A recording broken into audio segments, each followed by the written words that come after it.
Assalamualaikum semua. Pada hari ini saya akan membincangkan tentang penulisan ilmiah yang telah saya hasilkan pada bulan yang lalu. Baiklah, soalan yang telah saya dapat berkaitan dengan penulisan ilmiah ini adalah berkaitan dengan aplikasi digital yang boleh digunakan di dalam bilik ajar bagi subjek muzik, sebab saya ambil jurusan muzik. Baiklah, aplikasi yang telah saya pilih untuk digunakan di dalam bilik ajar adalah aplikasi GarageBand. Kalau rakan-rakan semua nak tahu, GarageBand ni adalah satu aplikasi yang mudah digunakan oleh semua pihak, semua had umum. Dia mudah juga didapati kerana dia boleh turun di aplikasi Play Store maupun App Store. Okey, kegunaan aplikasi GarageBand ini di dalam pembelajaran muzik adalah GarageBand ini digunakan untuk mengkompos atau menghasilkan lagu. Maknanya mudahlah jika seorang guru itu ingin menghasilkan sebuah lagu bagi waktu PDP tersebutlah. Yang kedua adalah GarageBand ni boleh digunakan untuk menghasilkan corak irama. Corak irama ni boleh digunakan sebagai latar belakang suara di dalam sesebuah video, ataupun boleh digunakan sebagai latar boleh menghasilkan lagu lah dalam bilik darjah tu. Murid-murid pun akan rasa seronok sebenarnya bila menggunakan aplikasi ni, kerana aplikasi ni dia sangat menarik. Dia menarik, dia mudah digunakan. Dia kita panggil apa? Budak-budak akan rasa macam tertarik. Tertarik lah nak guna sebab dia sangat aplikasi sangat ceria. Lepas tu dia kita boleh hasilkan pelbagai-pelbagai lagu lagi dengan menggunakan aplikasi tersebut. Jadi itu sajalah daripada saya berkaitan dengan aplikasi GarageBand. Bagaimana dengan kawan-kawan yang lain? Apa aplikasi yang kawan-kawan gunakan? Sangat menarik aplikasi yang Juratin telah gunakan. Tapi bagi saya menggunakan laman web Rhyme, iaitu Rhyme tersebut menyediakan dua kemudahan, iaitu Soundwave dan juga Songmaker. Soundwave, para pelajar atau pengguna boleh belajar pola irama, iaitu mereka boleh mengetahui cara untuk mengetuk drum, contohnya mengikut pola irama sebuah lagu tersebut. Di dalam Soundwave tersebut, pelajar juga boleh belajar muzik dalam masa yang sama. Mereka mengetahui bagaimana bunyi tersebut terhasil, kerana di dalam laman web tersebut disediakan kemudahan untuk para pelajar tahu bagaimana bunyi itu terhasil melalui teori sains dan fizik. Okey, apabila murid tahu bagaimana muzik atau bunyi itu terhasil, jadi pelajar lebih mengetahui, lebih faham konsep bagaimana muzik itu terhasil melalui getaran yang seperti kita tahu. Dan selain itu, di dalam laman web Rhyme juga menyediakan kemudahan Songmaker di mana para pelajar boleh mencipta lagu sendiri dengan memilih not atau irama yang telah disediakan di dalam laman web tersebut. Aktiviti ini membolehkan para pelajar untuk menjadi lebih kreatif dalam mencipta lagu sendiri dan lebih faham konsep irama dan tempo itu sendiri.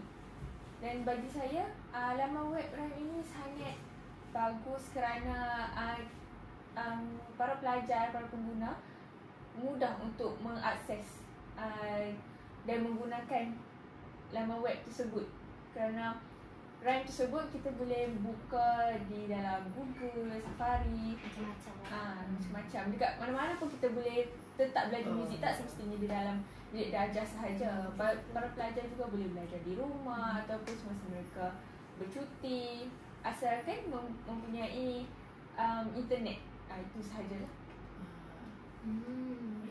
Saya sokong lah juga, sebab kita sebagai guru pelatih ni pun kena pandai tau dalam menarik minat murid kan sekarang. So nak bagi mereka rasa seronok dan belajar tu, kita kena ada banyak cara untuk menarik minat mereka. Macam saya lebih memilih aplikasi Chrome Music Lab, di mana aplikasi ini dapat membantu murid untuk bermain bunyi, melodi dan irama. So mereka boleh membuat corak ritma mereka sendiri dan menghasilkan lagu melalui aplikasi tersebut. Salah satu perkara yang boleh menarik minat murid dengan aplikasi ini, mereka direka dengan cara yang ringkas dan berwarna-warni, di mana ia adalah salah satu benda yang boleh menarik minat murid dengan warna-warna yang banyak, ceria, betul tak? So murid-murid akan lebih macam seronok. Mereka akan rasa macam kita sedang bermain, tetapi bermain dalam benda dalam menuntut ilmu. Ini adalah salah satu keunggulannya lah. Lepas tu dengan menggunakan aplikasi ini, mereka boleh membuat lagu sendiri tanpa perlu risau kalau macam mereka tak tahu ada yang ingin dibincang. Okay. Aplikasi ini sangat baiklah untuk semua murid. So kalau kamu semua nak tahu lebih lagi kebaikan dia, kita boleh download sendiri, main sendiri. So apa yang murid rasa, kita akan dapat tahulah apa kebaikan dia. Okay. Lepas tu namun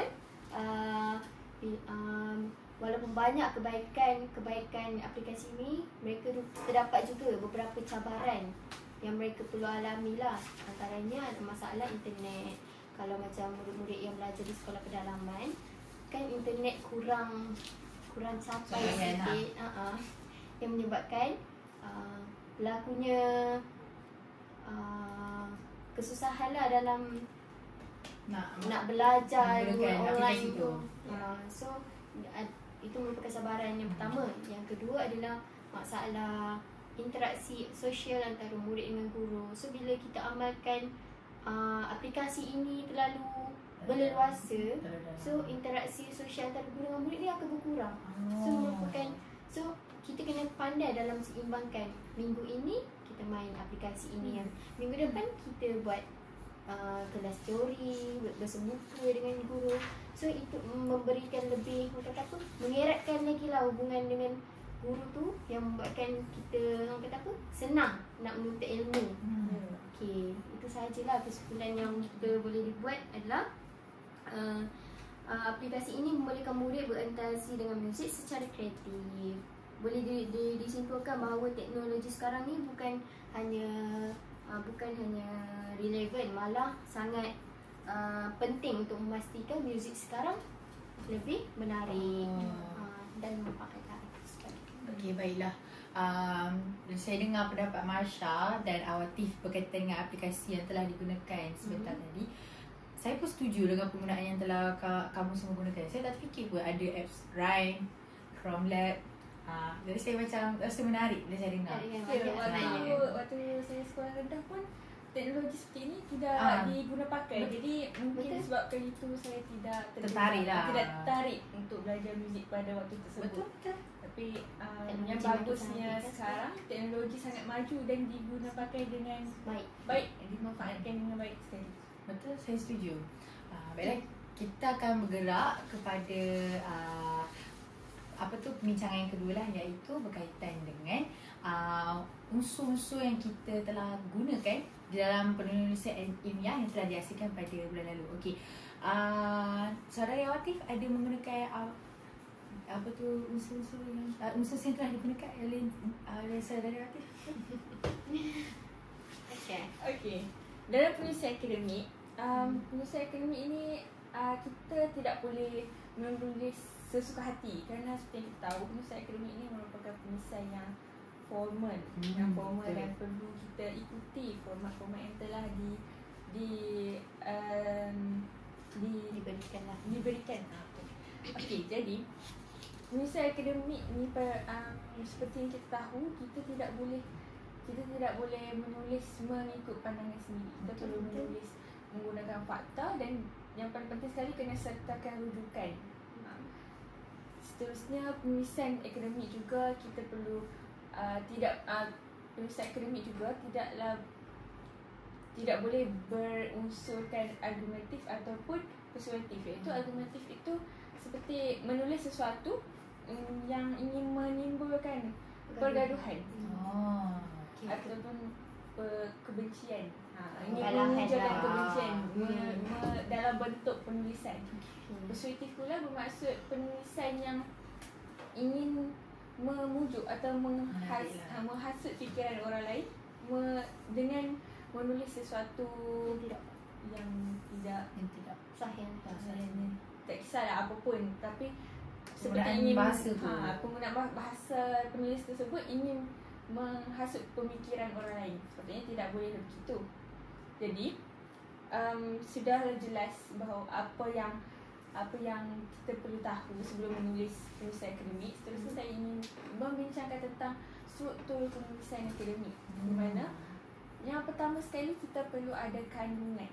Kandungan itu kita perlu membuat satu jadual dan menyenaraikan setiap topik dan subtopik dengan menyertakan sekali nombor muka surat yang telah kita tulis dalam penulisan akademik kita itu.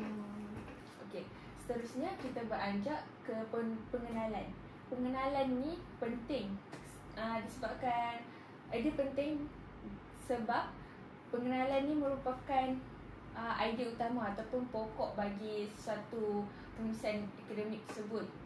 Kita ingin memperkenalkan topik apa yang kita ingin membincangkan. Kita perlu memberitahu fakta dan objektif kajian kita terhadap penulisan tersebut. Macam mengapa kita menulis penulisan tersebut lah. So dia kenalan orang boleh tahu lah apa yang kita nak tulis tu. Sebagai itu, penulisan itu sangat penting. Macam kita nak bercakap dengan orang, first mestilah kita kena cakap elok dulu kan. Macam muka tu kena bagus dulu. Okey. Kemudian kita beranjak ke isi. Di dalam isi di dalam isi kita perlu mengulaskan tentang barulah kita ulaskan tentang topik kita tu dengan lebih terperinci lah. Kita boleh menyertakan tentang contoh, kesan atau langkah-langkah bagi mendalami lagi topik yang dibincangkan. Contohnya kalau kita membincangkan tentang pencemaran, kita perlu beritahu apa kesan pencemaran tersebut. Selepas itu contoh isu semasa yang tengah berlaku, seperti itu. Dan di dalam pembincangan isi kita tersebut, penulis juga boleh menyertakan rajah ataupun jadual bagi menyokong lagi fakta yang telah ditulis. Di bawah rajah tersebut kita perlu menyenaraikan nombor. Contohnya macam 2.1 atau 2.2 mengikut topik yang telah mengikut isi yang tengah dibincangkan. Okey, seterusnya kita beranjak ke kesimpulan pula. Kesimpulan merupakan rumusan bagi topik kita yang telah kita bincangkan dalam penulisan tersebut. Iaitu dalam rumusan tersebut kita boleh membincangkan tentang carangan penambahbaikan ataupun harapan terhadap topik tersebut. Macam yang saya cakap tadi, contoh berkenaan pencemaran. Kalau carangan penambahbaikan kita boleh cakap macam pihak kerajaan perlu melakukan sesuatu, dan harapan pula kita boleh cakap macam mengharapkan kejadian tersebut dapat dielakkan. Betul. Itulah sedikit sebanyak struktur penulisan akademik yang boleh saya kongsikan setakat ini. Seterusnya, selepas kesimpulan, semestinya ada rujukan kan? Betul. Dan saya percaya Marshall lebih tahu bagaimana ingin menghuraikan tentang rujukan tersebut. Saya tak tahu banyak sangat, tapi saya tahu sedikit saja tentang topik kemahiran membuat rujukan ni. Selalunya kalau membuat rujukan ni, kita selalu akan menggunakan sistem APA, betul tak? Betul. APA edisi 7. Tapi kalau pengetahuan semua, kita ada banyak sistem yang kita boleh pakai. Antaranya adalah sistem APA 1, MLA 1, CCS 1. Tapi untuk penulisan akademik yang orang kata apa, yang lebih bagus, lebih berkualiti, kita menggunakan satu saja. Elakkan banyak gaya sistem supaya penulisan yang kita buat tu teratur je, semua sama saja. So kita, pada edisi ke-7 ni kita guna sistem gaya APA. Untuk setiap, macam kalau kat kita IPG, kita akan selaraskan semua, betul tak? APA kan. Okay, itu adalah salah satu yang saya boleh uraikan lah. Lepas tu maksud rujukan sebenarnya adalah mana kita memberi kredit atau menyebut nama seorang ataupun bahan pada akhir penulisan sesebuah tulisan kita buat. Maksudnya kita dah cari segala maklumat-maklumat, akhir sekali tu kita kena bagi tahu, senaraikan apa sumber rujukan maklumat yang kita dapat supaya kita dapat tahu sumber itu adalah kita dapat daripada sumber sahih ataupun tidak. So bila dengan adanya rujukan tu, kita dapat tahulah yang kata kita dapat elakkan diri daripada berlakunya plagiat mengambil sumber orang lain tanpa izin ke, tanpa mengambil sumber orang lain dengan cara yang salah ke apa, tidak. So dengan sumber rujukan tu membuktikan bahawa kita tak plagiat, tetapi kita mengambil sumber rujukan itu sebagai sumber lah. Panduan, betul, panduan kita untuk mencari maklumat-maklumat tu. Okay, itu adalah salah satunya. Lepas tu, seperti yang kita tahu, rujukan dalam teks ni kita ada 3 perkara yang perlu kita kena pasti. Ialah citasi, iaitu nama-nama penulis. Yang kedua adalah rujukan, iaitu senarai maklumat rujukan atau nama yang dinyatakan dalam petikan tu. Okay, faham tak?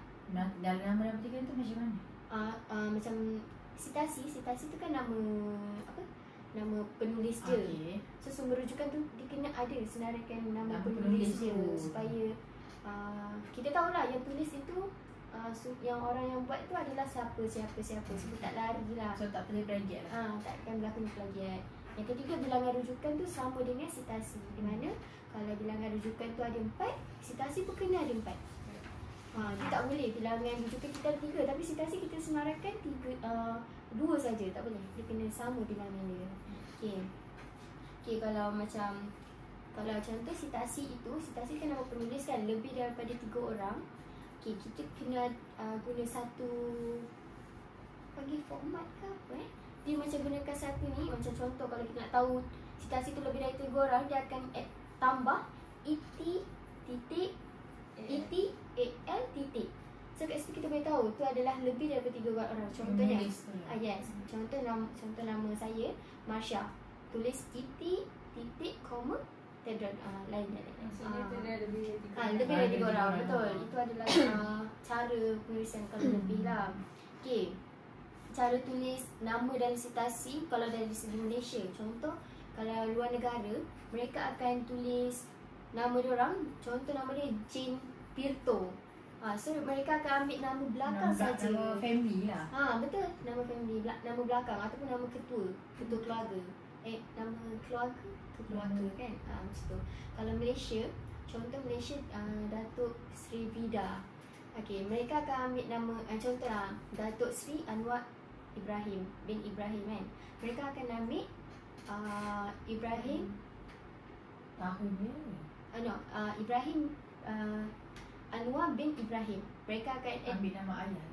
Nama ayah sekali. Mereka akan sekalikan nama ayah sekali. So tak tinggal. So lain lah. Kalau luar negara dia ambil keluarga atau nama belakang mereka. Kalau Malaysia mereka akan ada sekalikan dengan nama ayah mereka. Cuma panggilan Tan Sri Datuk tu mereka ketinggalkan. Tapi nama je lah. Nama, betul. Okey, itulah.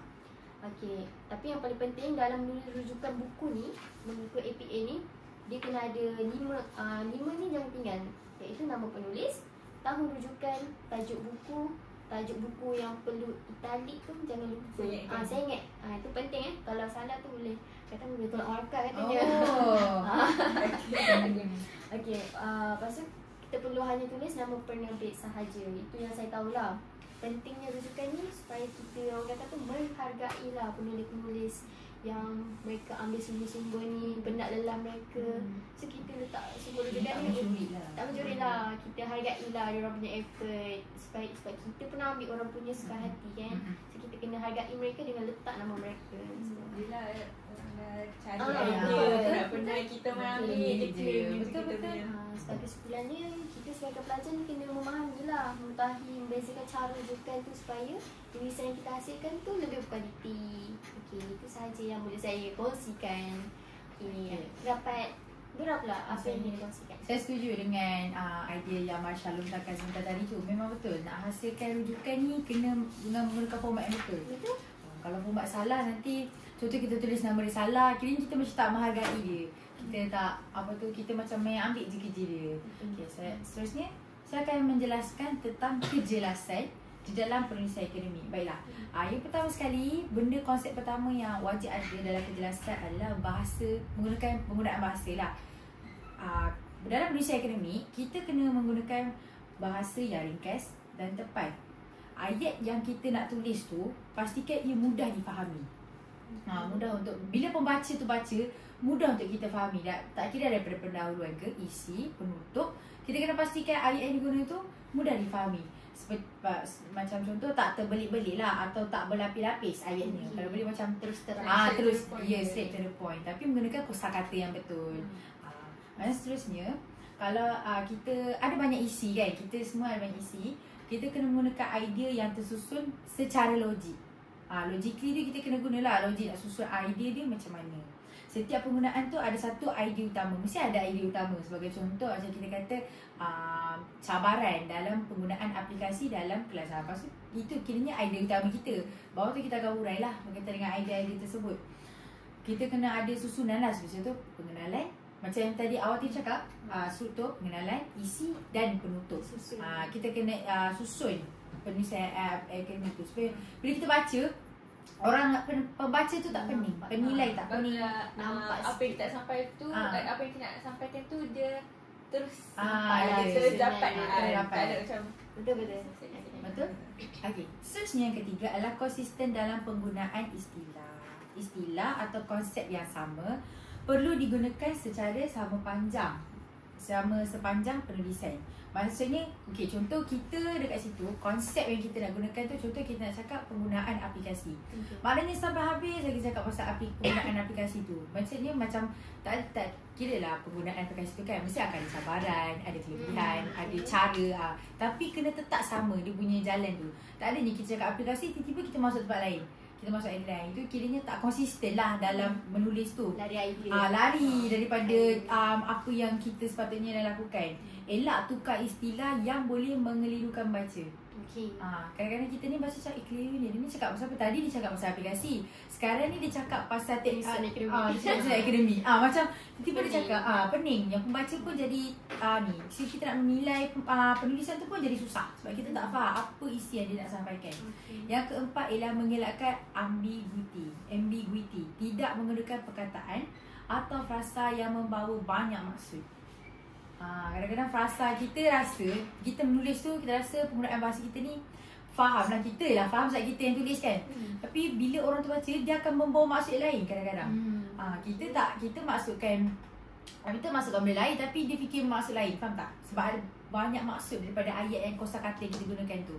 Penjelasan tu perlu lebih spesifik lah. Kalau kita bagi isi tu, kita terangkan dengan lebih spesifik. Maksudnya kena guna formal lah, ayat formal. Ayat formal. Janganlah macam guna bahasa pasal dalam penulisan macam saya cakap tadi tu.